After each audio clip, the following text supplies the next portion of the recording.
abakobwa nibo bankunda gusa impamvu dushaka kumenya kwanza ubona bawishe gute mu bantu bishe umuziki ubu novuga KIDUM cyambere KIDUM araririmba bien mugabo namenye naramenya titre yiwe ahiri naramenya aho KIDUM ubushobozi bwawe buri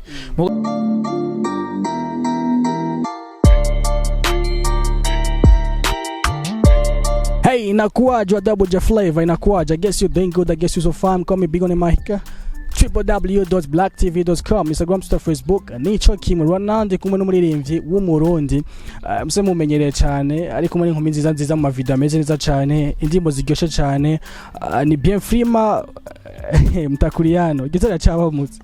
Ego Bienv Freema mtakuriano ushaka kumamagare Freema boy mpaka poda president. Yeah, president we.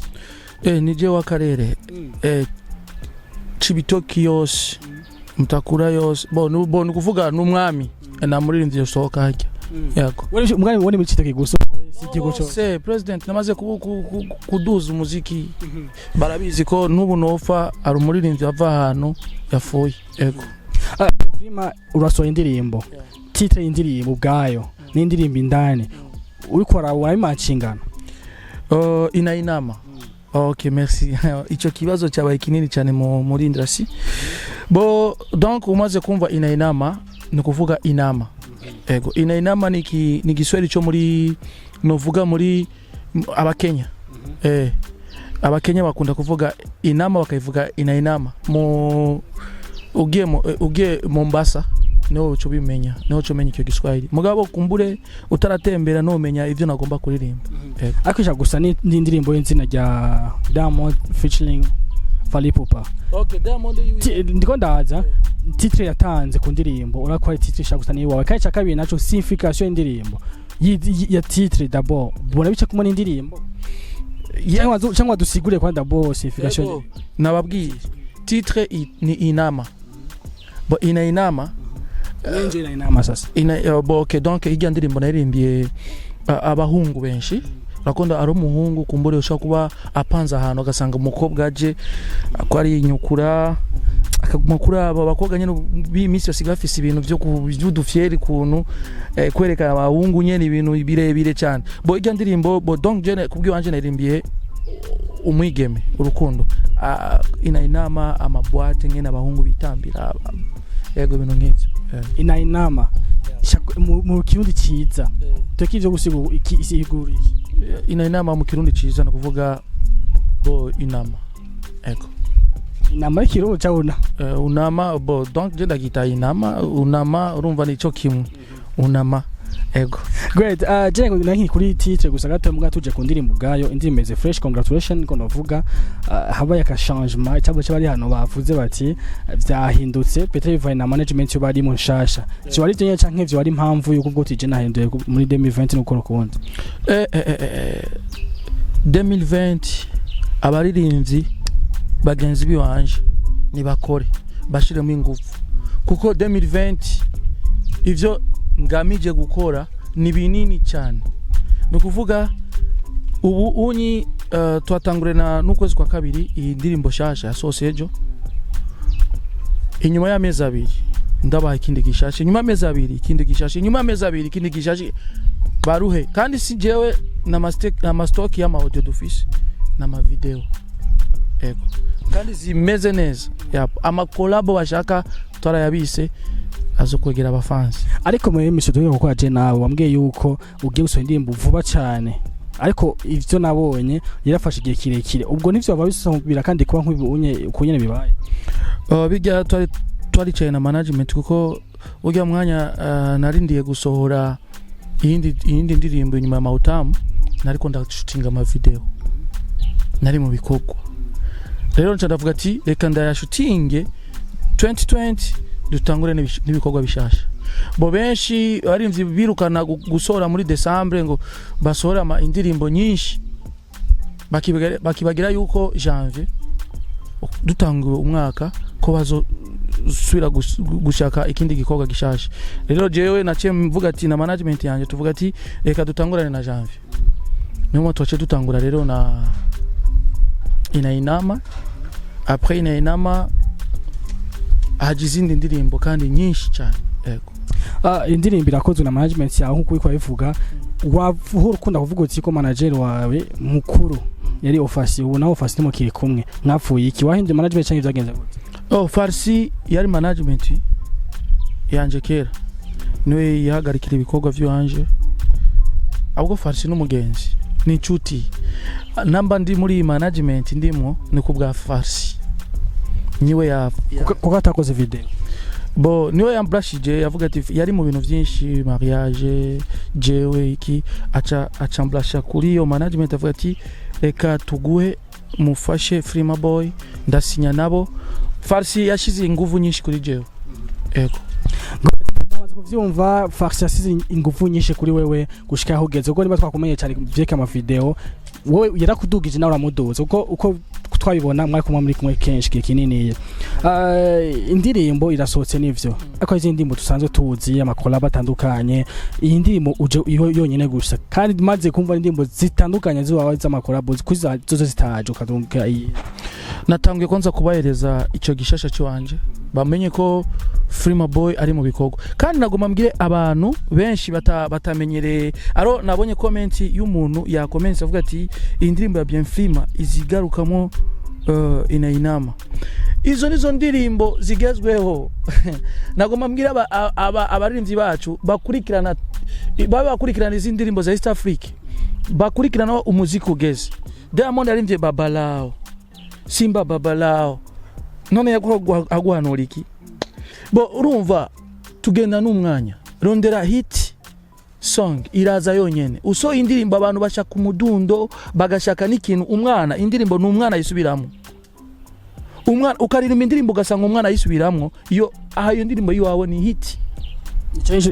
Apana kuririmba za ndirimbo za icyo nashaka kugaruka ko nanje wo mu ndirimbo yawe amajambo garuka ni maki ni yandi gumasubiramo agaruka ajya nyene. Niyo ubona ati wovuga ati je nshaka gukoresha no strategy nye bwanshore kugira no turjana n'umwanya amajambo kwanza arimo ku play mbere ya kabiri ya gatatu mugabo ni inoyi kwera ndekere abantu batamba umuziki, ndekere abantu bafata umuziki, ndekere kiri umuntu wese yumve kujya ndirimbo yamushiseko.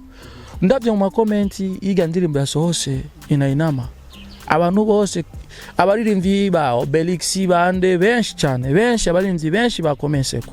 Umuntu umwe ni atatahuye mugabo ndibaza yuko azonondura munonde bo sinzi nasanze sinumve nabari kiki ari muri ivya commence yavuze ati ravyo wawe byavuze kwa tizo bisamo cyane tukata Bienv Freema ndagushimire bese kwipfuriza amahirwe menshi ukora kora vyose.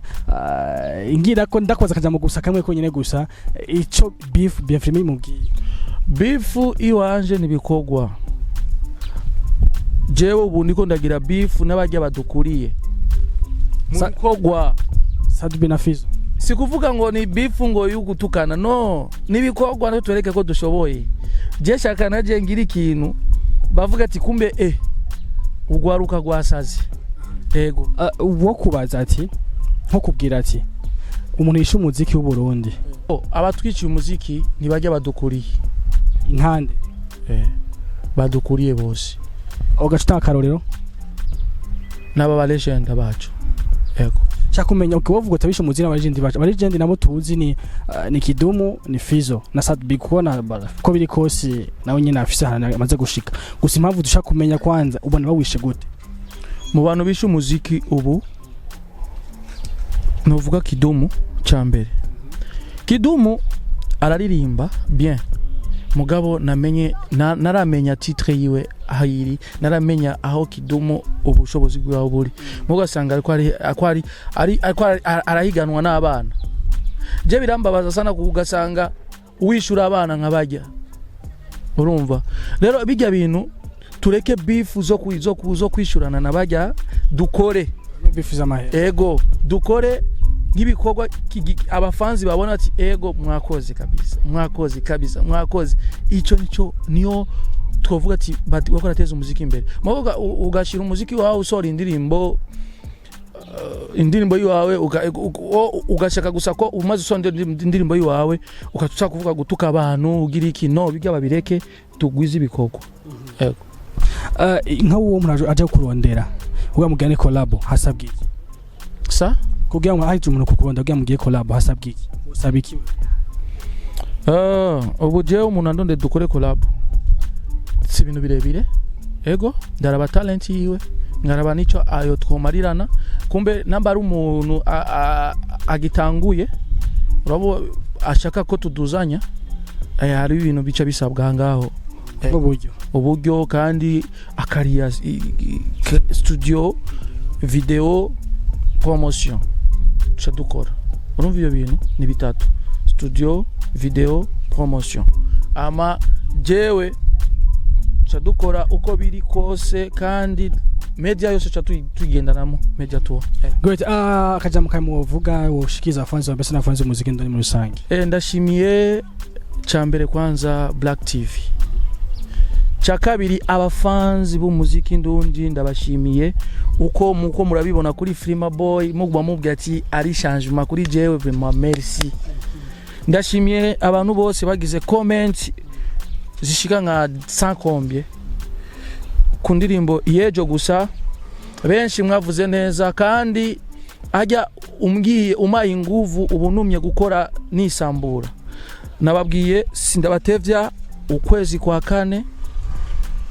kane haruri kwa kane ndabaye ikindi gishasha ndabaye indi ndirimbo shasha audio in video gushikaho Yesu azogarukira amen jewe Fizzo jambo ryanyuma cangira ko ndagusezera kuko indimo zazitamba bakoga cyane abakobwa nibo bankunda ndakundwa n'abakobwa kandi umuririmbyi yakunzwe n'abakobwa n'ingabirano kandi ni numugisha ego irya ndirimbo areba avuga ati Bienv Freema afise muri quartier yose azozi mu gisagara cya Bujumbura afise umukobwa akundana nawe muri quartier mu gisagara cya Bujumbura afise n'umwana ivyo nicyo cyage sivyo kuvuga ngo kila quartier ndafise umwana barambesheye nko muri noro bavuga ati yuko muri noro hore sasa ari king wao abo bana ko bataza ngo babanyereke jewe ndafise umushewe wanje arizi kandi ndamukunda kandi ndamufise naramwandise no ngaha yego ndamufise umunsi wazobona clip nambuye muzu ibiki bazomubona ngaha ama mama wanje